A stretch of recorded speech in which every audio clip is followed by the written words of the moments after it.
Good evening, everyone, and thank you for joining us tonight for the season finale of A Studio of One's Own. My name is John, and I'm the host of this show. This series of dialogues is proudly presented by DEC and seeks to connect audiences to photographic practices from across the region. At the end of today's 45-minute conversation, we will keep 15 minutes at the end for question and answers from all of you, the audiences who are tuning in tonight. So do remember to put in your questions into the Facebook Live comment box. Joining us tonight is Vietnamese American photographer Dinh Q. Dinh was born in Vietnam and immigrated to the US at the age of 10 to escape the Khmer Rouge. His practice consistently challenges how our memories are recalled with context in contemporary life. He's known for his large-scale photo montages where he weaves photographic strips into tapestries of images that revolve around the theme of the Vietnam War. Dinh's important works document the unheard stories of survivors who endured the first helicopter war. He utilizes the artistic process as a tool for examining and unearthing history, exploring the universal themes of loss and redemption. And through his work, he merges Eastern and Western cultures, as well as personal and fictional realities. Dinh received his BA in Art Studio at UC Santa Barbara in 1989 and his MFA in Photography and Related Media at the School of Visual Arts in New York City in 1992. He has been widely exhibited all over the world, including at the Houston Center for Photography, the Los Angeles Center for Photographic Studies, the Speed Art Museum, as well as having a major survey of his work, A Tapestry of Memories, The Art of Dinh Q. that was held at the Bellevue Arts Museum in Washington. Hi, Dinh. Thank you for joining us tonight for this conversation. How have things been for you? Yeah, thank you very much for helping me here, and thank you, DEC. And yeah, it's a pleasure. I mean, I've been following DEC's a kind of inception of it, I guess, until now. So it's great what DEC have been doing in terms of photography. You know, we don't really have that kind of present representation in photography that much. So it's a pleasure to be here. Thank you, John. Right. So, you know, how have you been coping with the continuous lockdown in Saigon? Well, I think we all know what it feels like. Well, you know, you go through all sort of stages. From, you know, in the beginning, I was quite happy because, you know, it's like, oh, I can take a break from, you know, all the traveling, all the exhibitions. And it was great for a while. And then, you know, and then you start to get cabin fever. And so it's just like you go through a whole range of emotions from, you know, trying to, okay, you know, work in the studio, and then that is not enough, and then you just keep moving. And I think what I learned is just that you just keep moving. If one thing doesn't work, you just jump to something else, you know, and otherwise it's just going to keep dragging you down. And it's ending soon, isn't it? It's ending in like a couple of days. Tomorrow. Yeah, yeah. Tomorrow, we've been, I mean, it's 121 days, 123 days now since the beginning of the lockdown. And so tomorrow will be the ending of the lockdown, but we still don't know exactly to what extent we can travel and move around. But I think right now they just sort of limit us to moving about inside the city. Would encourage us not to go outside of the city to other cities. And also only people with at least one shot allowed to move about. If you haven't got your shot yet, then you're supposed to stay at home. Right. And so, you know, like for, I think all of our episodes so far, we've now had this tradition of starting at the beginning of each artist's practice and then try to move forward progressively into the future. And I think of all of the artists who have joined us on the program, I think your early life experience is perhaps one of the most traumatic. And even with that risk of, you know, opening up and revisiting these trauma, I was hoping that you could share with us a little bit about your early life, because as I understand it, in 1978, at the age of 10, and really just prior to the start of the Cambodian-Vietnamese War, you and your family had fled Vietnam and lived in refugee camps in Thailand before finally making your way to the United States. And memory has been this very, very persistent theme in your work. And I was hoping that you would share with us some of those memories of your early years. I mean, I think like everybody, this, I think I hang on mostly to the good memories, so, and I think maybe, I mean, most of the time, I was just a normal kid running around, going fishing, going out with friends. And then you got like sporadic fightings in between all this. And you just sort of kind of have to learn sort of to read the signs and trying to kind of navigate those events. And that's the thing is, like you and looking back, it's kind of, I always feel a little bit embarrassed talking about it because it's so dramatic. I'm like, God damn it, why couldn't I just have some normal life like everybody out where it's just, but yeah, it is a dramatic, you being artillery shells falling on you, skirmishes inside the city, and you are locked up in the house for days, like now, while outside it's the fighting, and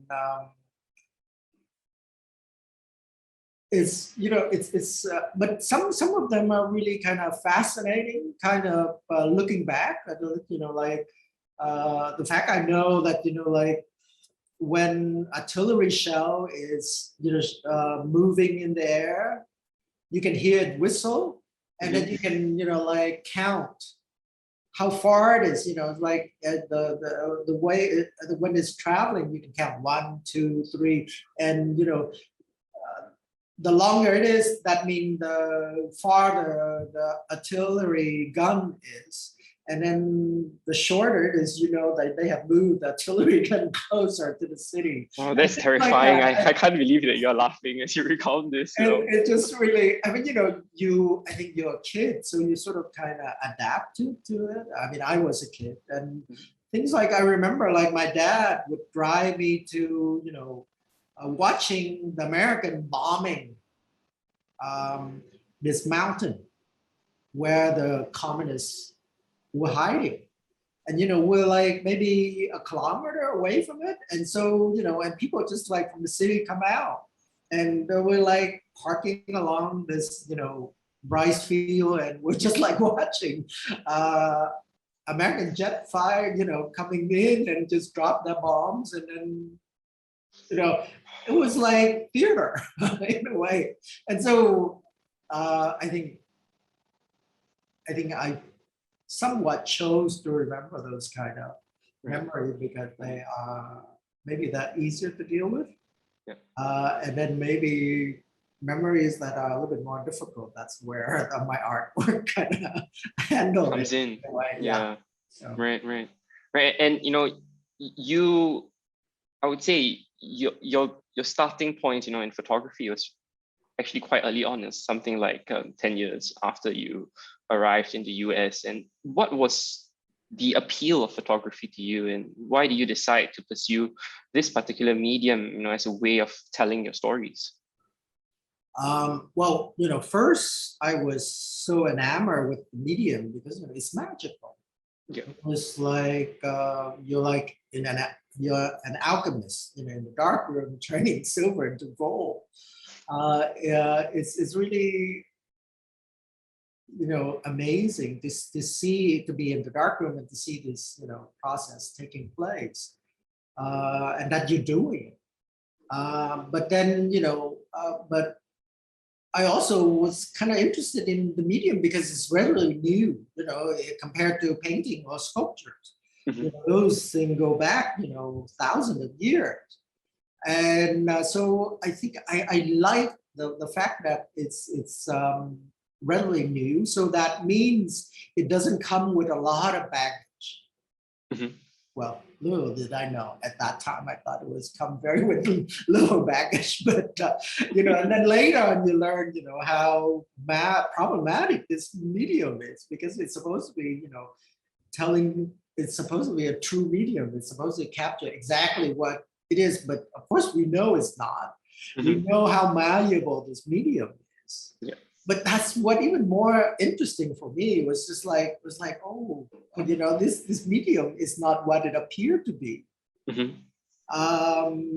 And that's even more exciting. I think that's why I was just like kind of so enamored of it, and so that's why I keep kind of chose it. Right, right, right, right. And of course, over the past 30 years, right, your practice of weaving these photographic tapestries has become an iconic part of your practice. And I also understand that this was a technique that you had originally learned from your aunt, and it was originally used for the making of these traditional grass mats. Yeah. So approximately when did you pick up this particular technique? I was in my last year at my undergraduate school at UC Santa Barbara, Mhm.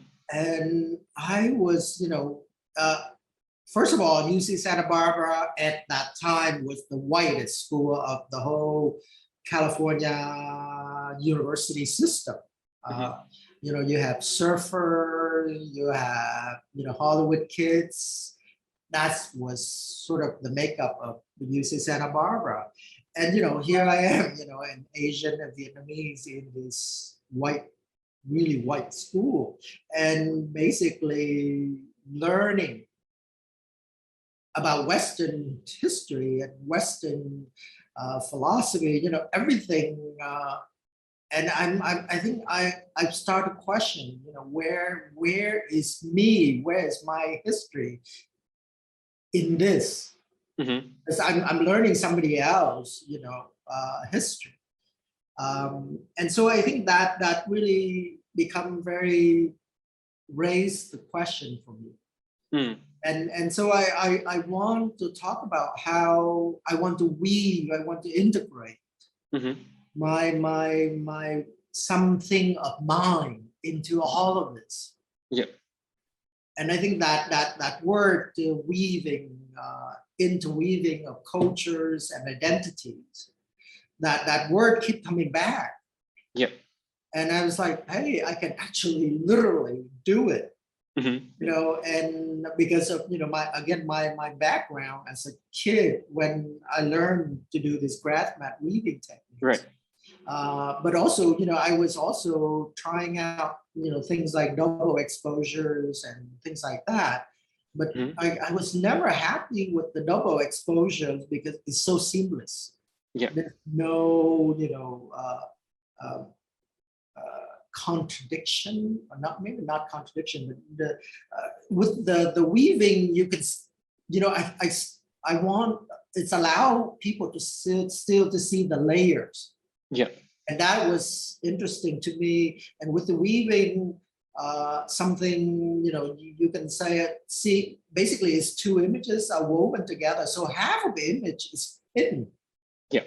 Half is shown, and the other is the same, so I'm kind of interested in that hidden aspect as well as the part that's shown. Right. And so the layers and the hidden part, and so that why when I thought I could literally do the weavings, it satisfy all these things that I want to exist in the work. Yeah. Mm. Right. So so that's how it happened. And so it was around like when you were doing your undergraduate studies, which Yes. you Right. started incorporating this into your art making process itself. And earlier on, Johadi was like showing some of those early works of yours, and there were a few, I guess I can call them posters, Would you care to share a little bit about them as well? That was I was taking art. At this time I was not really looking into the Vietnam War at all, because you sort of want, well, at least I want to leave everything, all those behind. Basically we're a new country, we're starting a new life, and so you want to leave all that baggage behind. But then it's not possible, because at that time America was like, all these Hollywood movies coming out about the Vietnam War. Mm-hmm. And one of the biggest class at UC Santa Barbara at that time was this class called A Religious Approach to the Vietnam War.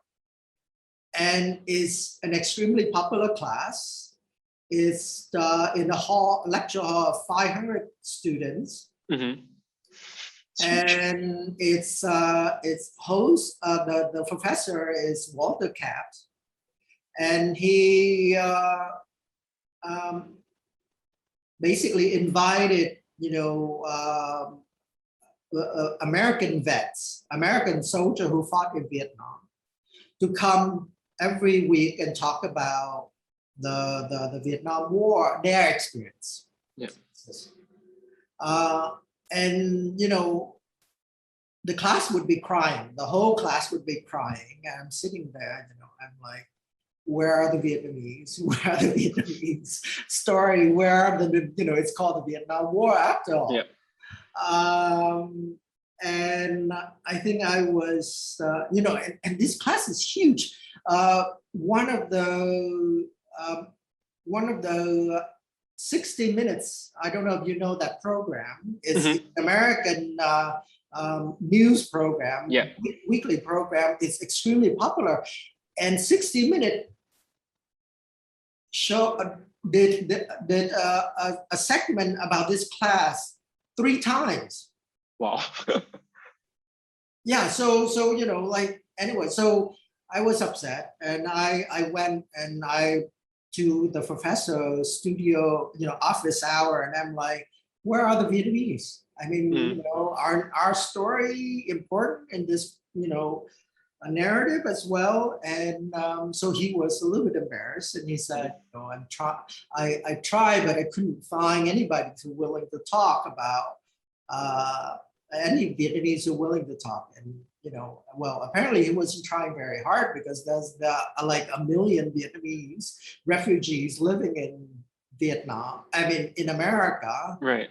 And Southern California, there's a huge community. So anyway, so after that experience, I was so upset because the class was basically primarily focused on the American experience in Vietnam and the suffering of the American soldier in Vietnam. Yeah. And so I create all these, kind of posters. Yep. And showcasing the American casualties and suffering next to the Vietnamese casualty and suffering in terms of numbers. Yep. And so if you look at them, you see the vastly different number of the Vietnamese being, suffering, and so I just posted all over the campus. Great. And so that was my really first work about the Vietnam War. Right. So and then later on, it got picked up by Creative Time in New York, and they also commissioned a poster of this work. Right. And something like, I think I would guess it's almost like a decade later after that, From Vietnam to Hollywood became, perhaps one of your most iconic series that you've ever made. And the weavings in that series were interspliced images taken during the Vietnam War with scenes from Hollywood movies, as a means of expressing, the slippages in your memory, or, I guess perhaps more accurately, it was the inception of artificial memories arising from depictions, of the Vietnam War that you have been exposed to predominantly in cinema. And, it makes apparent, how, images in the media and the film, shape our conceptions of historical events. So maybe could you share with us with a little about the starting point and how that series was inspired to begin with? I know that it's quite an interesting story there. I mean, I think at that time I was living most of my time in Vietnam already. Mm-hmm. And I came back to Southern California to Simi Valley and visit my mom. And Simi Valley, almost every year in that area, there is fire up in the hill because the hills are so dry, during the summer. And so you have smoke, and then the sun coming through, and so they have this hazy orange, and and then the helicopter were flying by, and that sound. And I was thinking, like, this is like the Vietnam War. And I was like, but then, I also catch myself, and it's like, but your memory of the Vietnam War doesn't have any of this. This is from Apocalypse Now, This is from Hollywood movies. This is this artificial memory that was sort of implanted in your head that is not real. But I think because, I'm more aware, so I can catch it. Right. But, I think other people, they're not. And so they're not conscious of this. And so, right. So I was kind of fascinated by this idea of how our memories is changing, of the Vietnam War, even mine itself.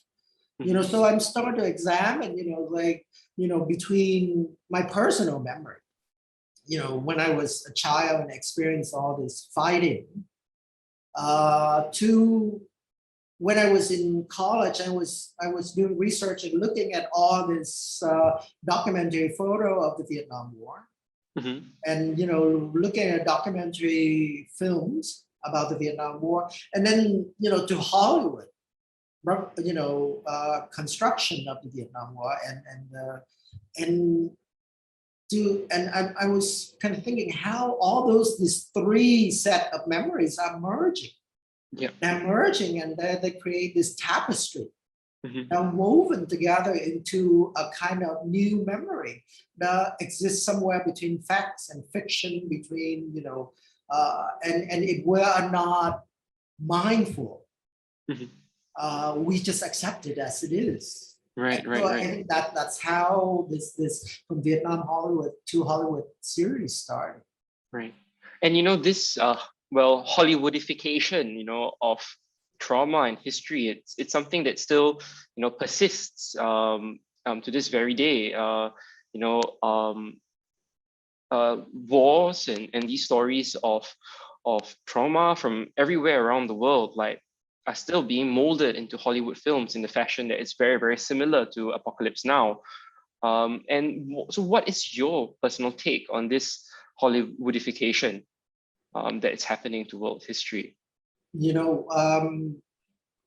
I think it was that attribute, this saying, attribute to Churchill, but it might not be his, is that the victor, where history, it's written by the victors. That means, the winner get to write the history. But I was kind of fascinated. I mean, American didn't win the war. The American lost the Vietnam War, but they still get to write the history. And so it's I was kind of interested in this idea, it's not the victor, is who have the capacity and the money and the machinery to write it. An American is, and the Hollywood machine is huge. There's nothing compared to it. And so, of course, American have always do this. It doesn't matter the commodification of pain, of suffering, of anywhere, as long as they can make a buck out of it. Right. But also, what really kind of unbelievable in many ways is that they made this movie like the class that I was sitting in Mhm. at UC Santa Barbara, they made the movie, the Vietnam War about them Yeah. and nobody else. You know, if you look at all the Hollywood movies about the Vietnam War, most of the Vietnamese in those movies don't say anything. They are shadow, they are barely say anything. It's all about the American suffering. And it's really, I mean, it's really kind of unbelievable. But that's America for you. It's this kind of egocentric in a way. You know, it's all about America. The rest of Right. the world doesn't matter. Yeah. And it continues even like in films like Black Hawk Down, you know, later Yeah. on. Yeah, Right. yeah. It's Yeah. all about Americans. So, you know, I think it was around 2013, and please correct me if I'm getting the date wrong, that, you know, you started producing some exceedingly large scale photographic prints as well. And these were prints up to 50 meters long. And they were part of the Scroll series, and they featured digitally altered iconic photographs from the Vietnam War that you had stretched, you know, almost nearly beyond recognition to form these gigantic prints. What led you to approach these images and treat them, you know, in this manner? You know, I think at that time I was thinking about photography in terms of, you know, this medium that where we're capturing light, right? Something Yep. sort of visible, and then we fix it onto a film and make it visible. So that was photography. And then, but now we're into digital age now. Mm-hmm. And that invisible, the capture of this invisible light or this light, and now it's remain invisible. You know, it's a file, it's signals, you know, on and off signals. And when it's sitting camera or our iPhone, or it's invisible to us until there's a program that created so we can actually to make it visible for us to see. And you know, and I love this idea that, you know, when you send the file Wi-Fi, you know, it's invisible in the air. It's somewhere, it's in the air.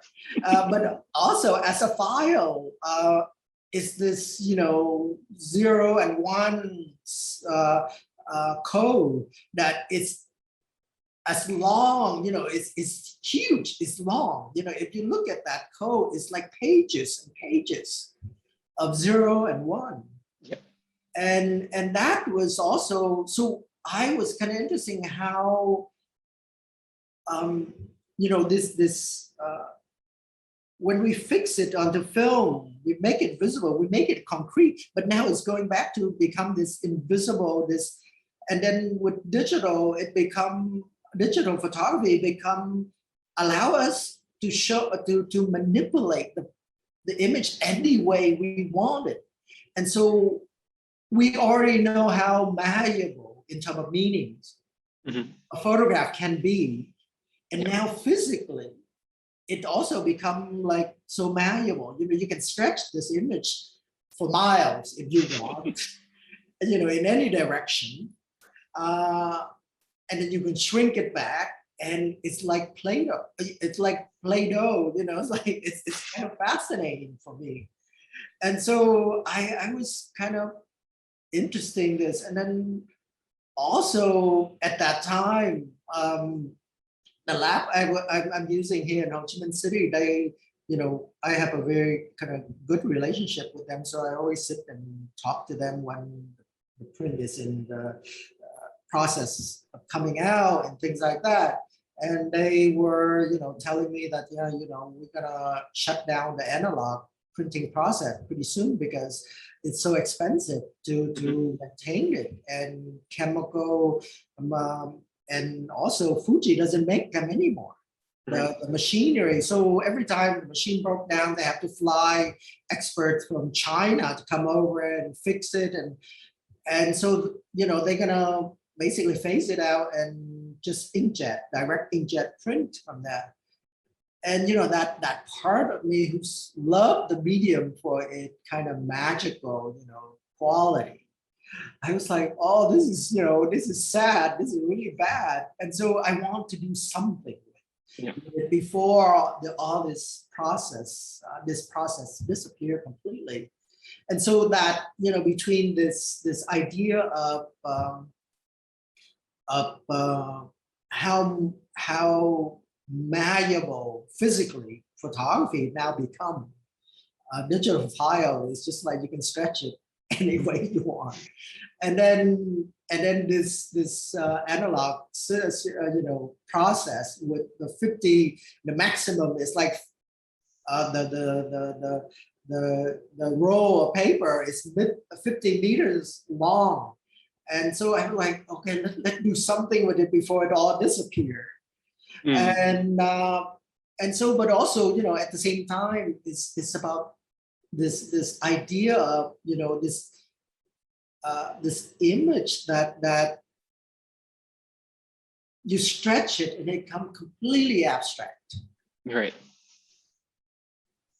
But the image is in there. It's there. It's not going anywhere. It's just like, if you have the computer, you can pull it back, scan it and pull it all back.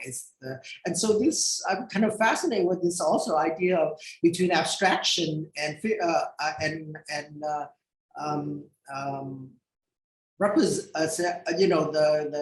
actual representation of the image.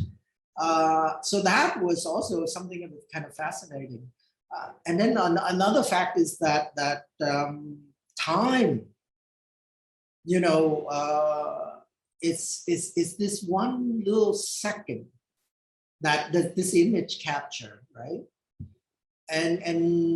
But time is relative. We know that. We know that. And so again, it's that kind of the whole idea of showing how relative it is that 1 second can be.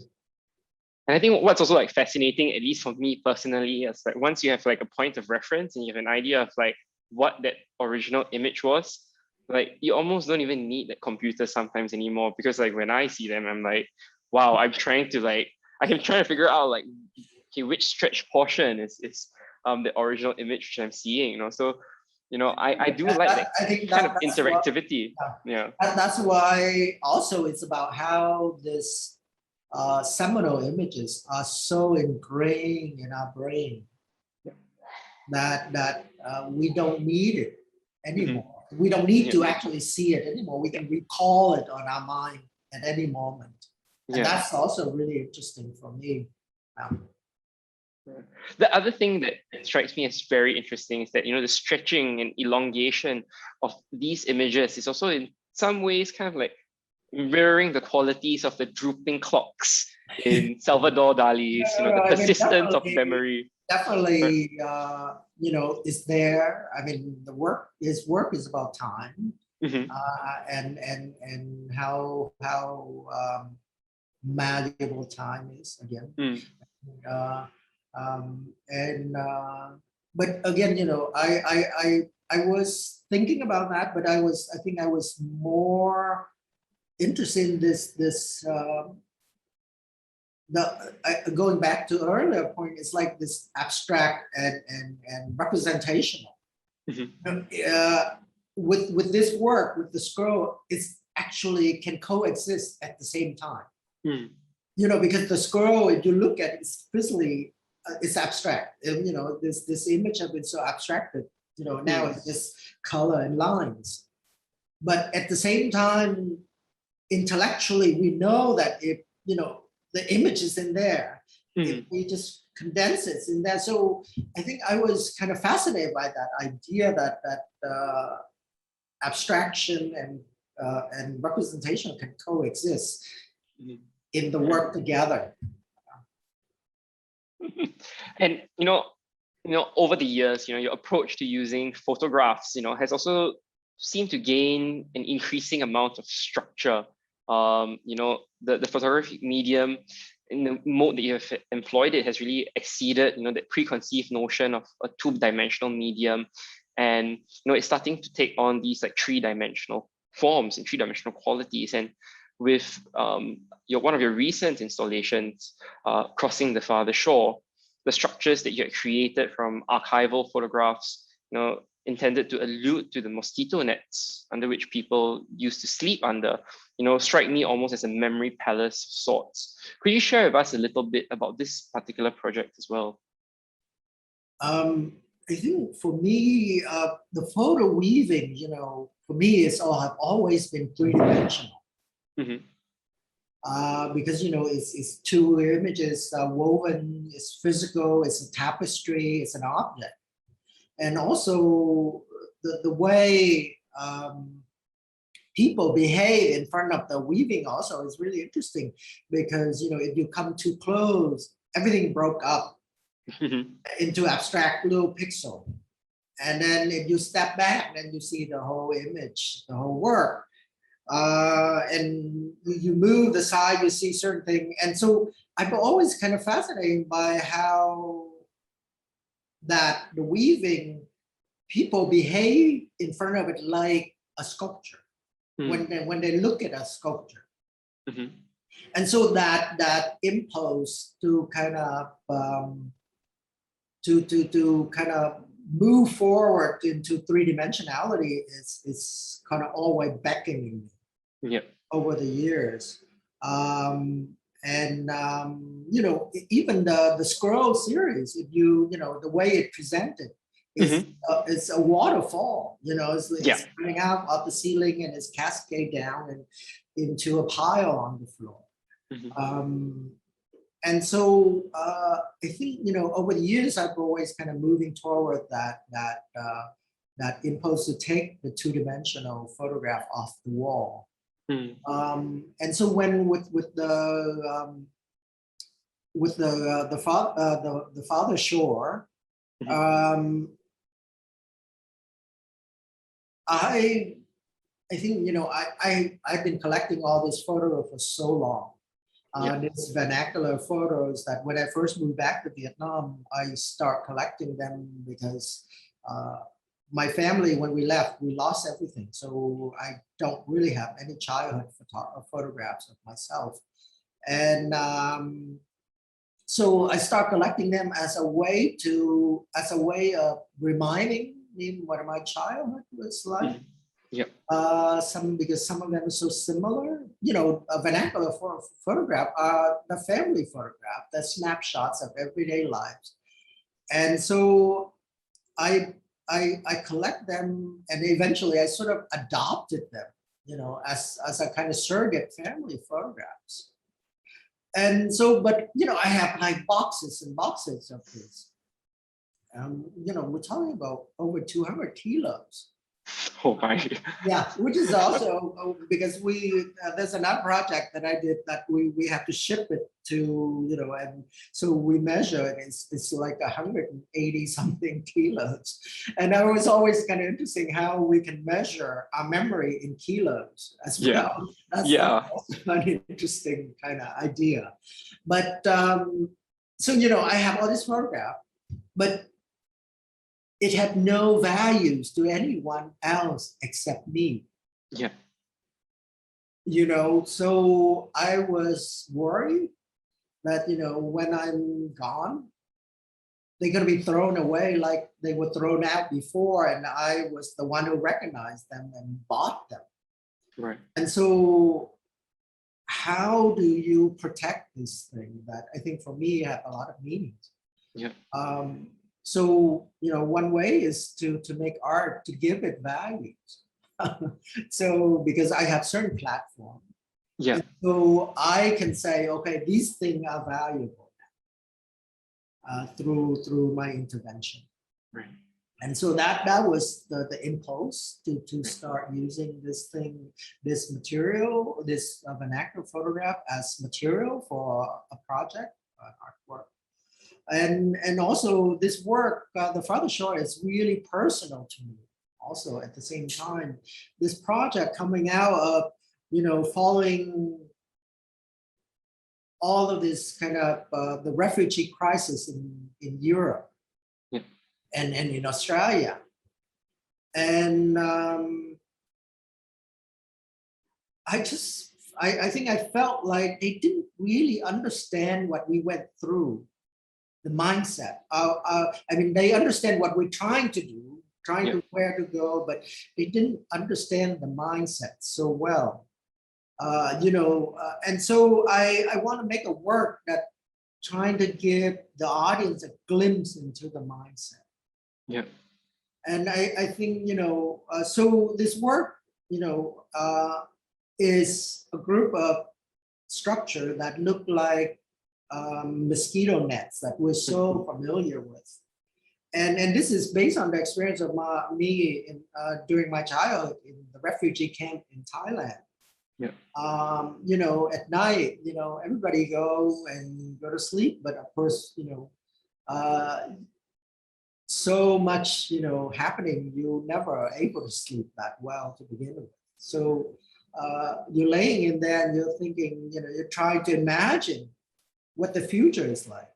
And of course, you have no idea because your fate now is depend on some government official deciding whether they like you or not, and they allow you to, resettle in their own country or not.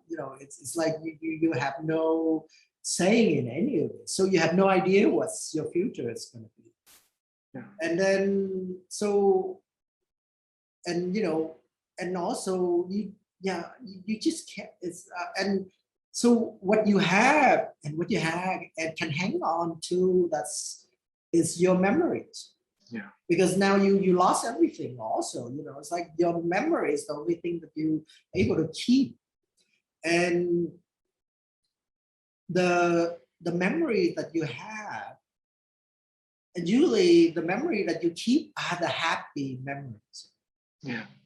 And that's what vernacular photography is, it's like, you have a party and you say, oh, I want to remember this party because I'm having a good time, or, I'm hanging out with my family, or, I want to remember this, I'm going to take a photograph of it, or somebody you love and you want to have a memory of you.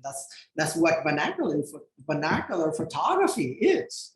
Yes. The documentation of kind of memories that we are fond of.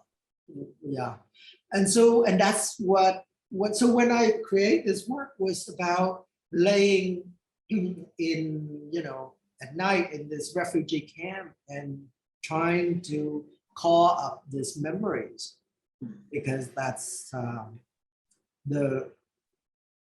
it's the most let's say uplifting thing that you could do in that kind of this horrific situation you're in. You just like in limbo. And so that's what the work was about. And and so that led to the creation of this work. Thank you so much for sharing. And to our audiences at home, we have like one more question. I have one more question for Dinh for tonight. But before I get to that last question, just a gentle reminder to put in any questions you have into the Facebook Live comment box, and we will try to answer them during the Q&A section later on. And so, I kind of like want to go back, to this idea, this collecting of the vernacular photo. You amassed a very, very considerable amount by now. And earlier on in your career, you had mentioned that, you had faced a critical shortage of photographic documentation of Vietnam that had been documented by local people, as opposed to photographs that were, taken by foreign journalists and documentarians. So now, with access to a camera becoming increasingly ubiquitous, almost everybody has a camera on them because of their mobile phones. How do you think this is going to shape our memories of this present moment in time when we look back at it from the future? I was a while ago, I don't remember what led to it, but I was curious about how many photographs we were taking every day around the world. And I think that was something that I want to know, but also, so something like, we're taking this something on the net, something like billions and billions of photographs we're taking a day. But at the same time, I was also very curious about how many billions photographs we are deleting a day. And there's no research or no documentation. Nobody knows. There's nobody doing research on that. I was kind of fascinated by it because, with collecting all these photographs, that over the years, somebody throw out these photographs. Yeah. And I was able to buy them. And, and so I was kind of, but now with digital, we have no idea because, once it's deleted, it's gone. There's no physical remnant of it or anything. And so I was kind of fascinated by this idea that, in the future, because the photographs are not physical anymore. How much of it will remain? Because, somebody, an old man, he died, his hard drive is wiped. Nobody cares about his hard drive, except maybe if you have children, maybe, but they will also delete most of it as well. It's not like, the physical remnant photograph that we have today that remains in somebody's attic that we can call up, like before. But hopefully, with the internet, with the web, and with all this, that they still remain, and I'm sure that much more than what we had before in terms of analog photography. Yeah. But that it's still, I mean, I think in some way it's still the same because it still required somebody to categorize it, sort it in order for us to understand them. Yeah. Somebody to give them values. Yeah. So I think we're in a way back to square one. It's the same as now, it required, historian to go in and say, look, we have to put this together in some form to make sense. Because right now it's scattered all over the world, and we all think it's just like trash. Basically, that's what we do. We think it's just trash on the internet, just like all this. And so, so I think it's not much different. There will be more, but it still requires people to put it together for us to value it, to able to read it, Thank you so much, Dean. Thank you for answering all these questions so poetically, in fact. It's beautiful responses. I think many points for us to continue mulling about into the future. We actually have one question so far from one of our audiences who's tuning in, Stephanie Au. Hello, Stephanie. She says, hello, Dinh Q. Thank you for the very meaningful sharing of your life and your work. My impression of your work is that it's very rooted in memory and personal history. Would you say that you find or mean to have any kind of therapeutic element in your work because of that? Definitely. Well, thank you for the questions. I think I'm one of those people that if something bothers me, I head directly to it and deal with it. And I think the fact that out of all my 6 siblings, I'm the only one that moved back to Vietnam. You can understand that. So for me, coming back here was a way of dealing with all this trauma that I went through as a child. And I think definitely the way working toward all these issues in my artwork, it's a way of taking control to a certain extent. Because I was a kid when all this happened. And I didn't understand at that time why it happened. I I felt like I didn't have any say, I didn't have any saying and I was powerless. It just happened to me. And I didn't understand it. And I think making all this research, learning about the work, and in the end kind of finalize it, into an artwork is a way of kind of working through all the questions I have about what happened, and kind of in the end coming out, and then now I feel that I actually now understand, and in a way give me a sense of some sort of maybe not control so much, but a sense of not helpless about what happened. I think, yeah. So that, I think that aspect, that therapeutic aspect of it, is there. I mean, it instead of just kind of going through life and in the back of your mind wondering, what happened, why it happened. I just kind of went directly to it most of the time, and just like, okay, I'm just going to learn why it happened and get it out of my system, basically. Right. And so, tomorrow is the end of the lockdown, so it's a question that must be asked. What are you looking forward to most? What new projects or exhibitions do you have lined up in the near future? Well, while during lockdown, I actually developed sort of two body of work. It's sort of a continuation of the old body of work. And so one is both are kind of, derived from the Cambodia series, Splendor and Darkness series. And so one I'm kind of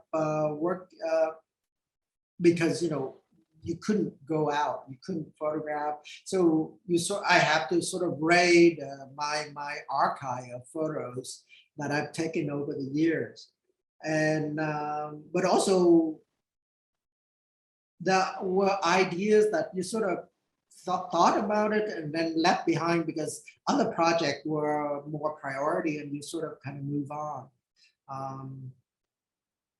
And so I'm this two body of work, one sort of dealing with architectures in terms of how monuments and memorials, how intertwined in terms of the way we represent them through architecture.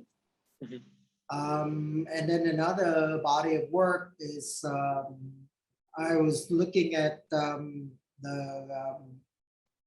Cambodia again, and the horror it went through, but also looking at there's this what's the name, I forgot, of the Ramayana. Right. There's a version of it have a different name, and how that talk about the balance between good and evil. And so that work, so it's a kind of intertwine, again, interweaving between those two issues together. And so, yeah, so these are the two bodies work, and they will be part of an exhibition in Paris that's coming up in February. Wow. Yeah, so I'm looking forward to get out of the country. So it's going to be at the Kay Brankley Museum. It's a small solo show surveying my works over the years. So, yeah. And I'm sure so many people who are tuning in tonight are also dying to get out and catch it. Thank you so much for joining us tonight. Dinh, your sharing has been so candid and so meaningful. And to all of our audiences at home, thank you for tuning in to the final episode of, the season finale. I'm not going to say final episode, the season finale of season 2 of A Studio of One's Own. We would sincerely appreciate, the feedback of all the audiences who have tuned in, which you can submit by scanning a QR code at the end of the conversation. And while you're at it, and if you've enjoyed today's conversation, please donate to the Safe Deck campaign to allow Deck to have a permanent home. In the meantime, remember to subscribe to all of our social media platforms, including Facebook and Instagram. That's how you're going to stay up to date on our exciting new programs that we have in the pipeline. And so with that, good night, everybody. And thank you so much once again, Din. Thank you so much. Thank you, John, and thank you, Dak.